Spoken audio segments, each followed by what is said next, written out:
when ChatGPT first came around, people in content and SEO were worried about it replacing the writers. No, yeah. And I was never worried about that. Yeah, that's good. I was more worried about it replacing the need for any written content at all. See. So, and I've kind of, my views on that have evolved. I'm not really worried so much about that anymore. But my kind of initial thought was, okay, if you can just go and ask ChatGPT and get any answer to any query, why do you need Google? And if you don't need Google, why do you need content people? And if you don't need content people, there's no need for websites. And I started to kind of panic about the whole business ecosystem. You know, how are people ever going to find websites again if you can just get everything through ChatGPT? Of course, now the more we've been using it now for 2 years, most people, and we know that it's limited and it isn't the solution to everything, and people still need to go to websites and you know, experience kind of different piece of content, speak to people and that sort of thing. So I was never kind of really worried about it removing the need for content writers. But of course, there's a question around how much should a content writer be using ChatGPT to help them? Yeah. And I think there's probably, you know, the days of one-shot AI-generated content are completely over. I know this from experience because I've tested it on a private website outside of work that I set up a couple of years ago just to fully test AI content.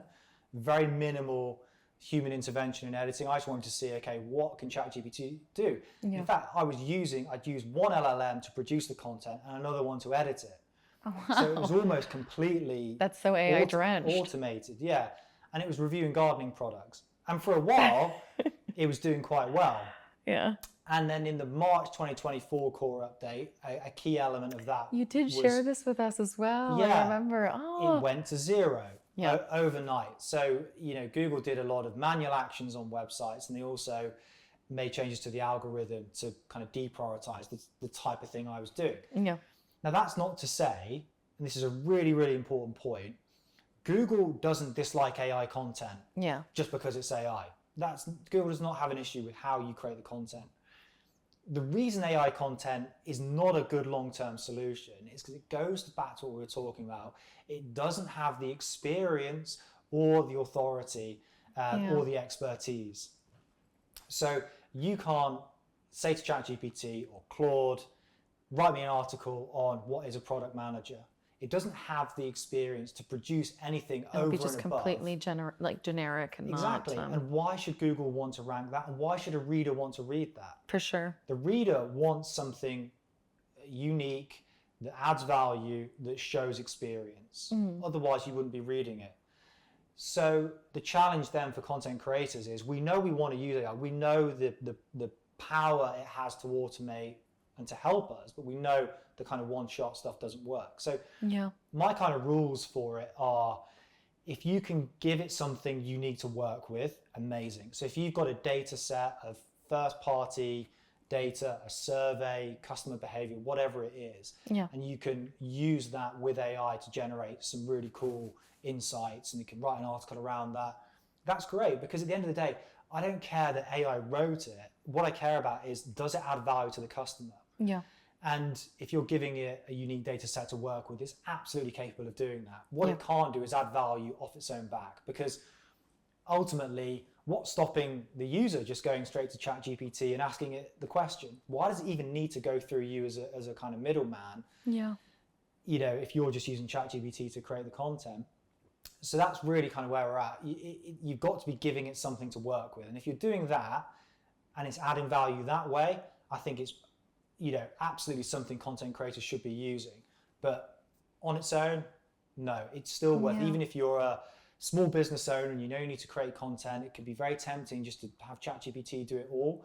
That isn't going to work. You're going to get nowhere with that approach. Yeah, and I think the team, when they trial stuff, we've all kind of just felt really annoyed with the results, because the output is, when you just give it like, if, I don't know, a question as simple as that, what is product management, to write, I don't know, to help you do like an outline for an article or something like that, the results is just never positive.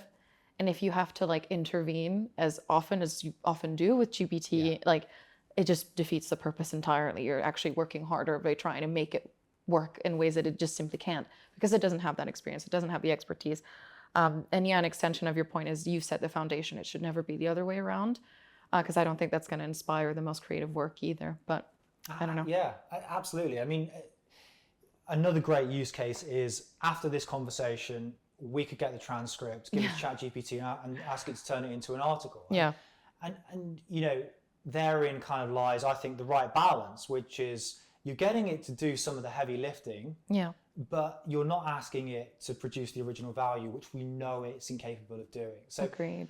the human is always going to have, look, a lot of people say, oh, the human needs to kind of proof it and fact check it. Yeah. I think that is, I go way further the other way, that the human needs to be way more involved than just that. I think if you're even just having a kind of final sense check with a human, that's not enough. Yeah.